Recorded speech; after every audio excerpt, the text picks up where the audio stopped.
I'm Zach Chose, a fisheries biologist on the Missouri River in Riverdale, and I oversee the salmon program on Lake Sakakawea.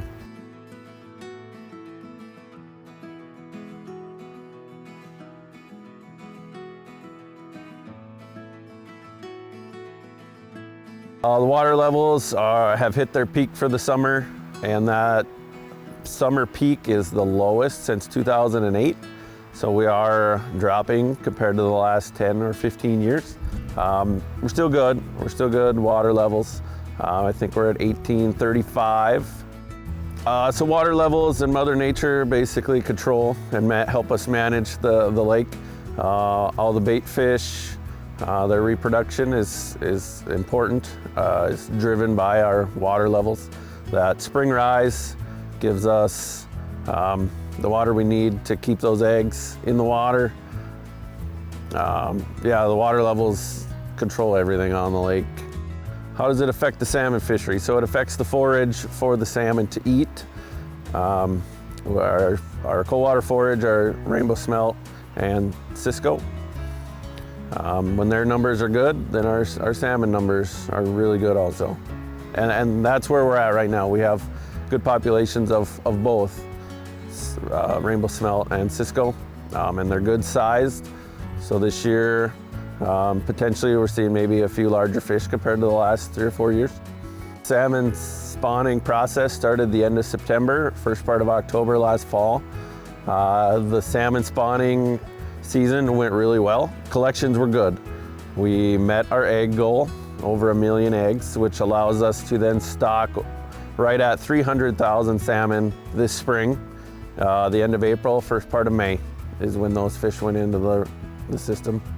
A year from now, we will have the fish that were stocked this spring will be then catchable size, maybe 2 to 3 pounds next summer and fall. So end of July, first part of August is kind of when the salmon fishery really takes off. The warmer temperatures of the summer have pushed the thermocline down a little bit deeper than it would have been early in the year. Kind of concentrates our cold water fish and salmon. It's anywhere from 50 to 80 feet of water.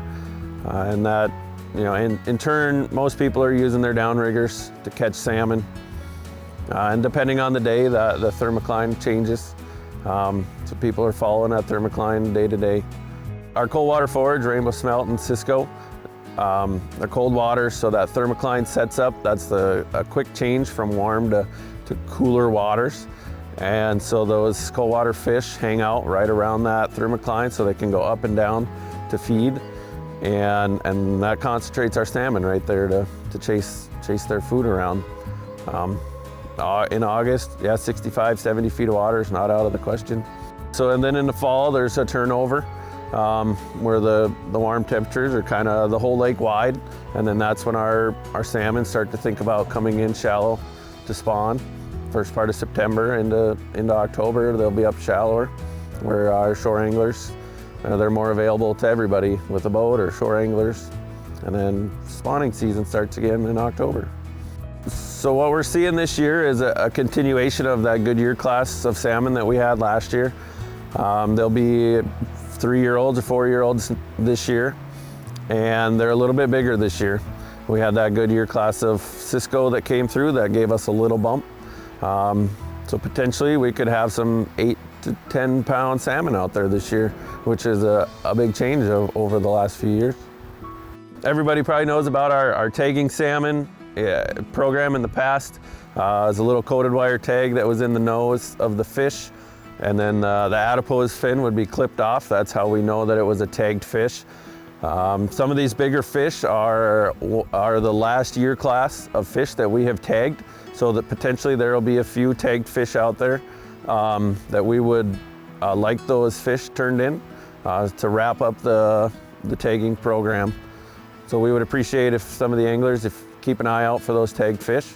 The tag is in the head, and we just need that portion of the head turned in to one of the local bait shops or directly to the Riverdale Game and Fish office. And the tail race below Garrison Dam is also another place where you can find some of our Chinook salmon or king salmon. And that's a year-round fishery down there, depending on what's in there. They'll bite year round with the cool water temperatures. Some of our fish end up down there. Potentially some South Dakota fish might swim up. And that allows people, shore anglers, boat anglers without downriggers, the chance it may be to catch one of our salmon, or potentially even one of the South Dakota salmon. South Dakota's having a good year this year. Maybe there'll be some fish that swim up the river. Yeah, the salmon are a fun species to catch. They're a little more exciting. They'll peel drag when they're bigger and make big runs on you. So our downriggers, our summer fishery, our downriggers are the main tool that our anglers are using to get to those fish. You know, they'll have flashers flies, flashers squids, needlefish, spoons, meat rigs, you know, you name it. There are fishermen are throwing a tackle at them. Shore fishing in the fall, lots of spoons, crankbaits, slip bobbers with a worm, egg sacks. Those are all options to catch some of our salmon in the fall. We see fish in a lot of the bays around the dam. They're returning to basically where they were raised, where they were stocked, to try to spawn. Rodeo Bay, Scoria Bay, the Spillway Bay, Government Bay, Pochant. Those are kind of all of our bays, areas around the dam that some salmon show up in the fall. Our salmon do not spawn successfully in the lake. We don't have the pristine clear water streams like, say, Alaska would, where they can spawn naturally. So our salmon program is dependent on our spawning every fall. You know, in a couple years, if we didn't do the spawning, Chinook salmon would be gone from the lake. Expectations for our salmon anglers this summer, potentially there'll be a few bigger fish, and then hopefully some smaller jacks and some upcomers.